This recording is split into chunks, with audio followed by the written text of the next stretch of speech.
Okay, this is the Lexus, no? So, ganito yung itsura ng Lexus sa valve body. Ito yung mga solenoid niya. A, B, C, D.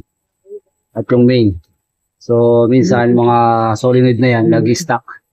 Stack up. So, maaaring iba pinapalitan o nililinis lang. Yung nagpapalit lang muna ng APF. Tsaka filter. Tulad nito, sobrang dumi niya ng APF.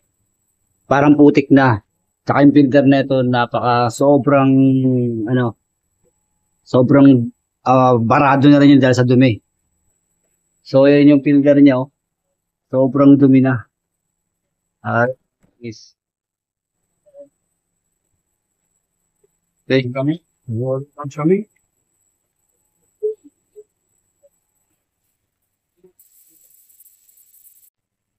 Yan, so ganito yung lumalabas pag na-scan nyo siya sa transmission.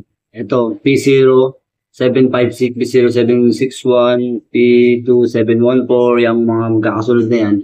Ito, so makita nyo rito, shift solenoid B performance, shift solenoid C, shift solenoid B and C. So B and C tsaka D.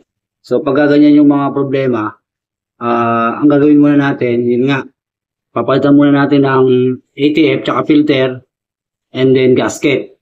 Kasi nga dahil nag-stuck yan dahil sa dumi tsaka sa low maintenance. So pag palitan natin ng filter and ATF at ganun pa rin siya, so maaaring talagang sira na tong mga yan.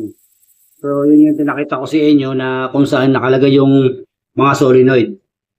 Okay, so magano muna tayo, magpalit muna tayo ng ATF. Huwag tayo basta-basta magpapalit ng solenoid, guys.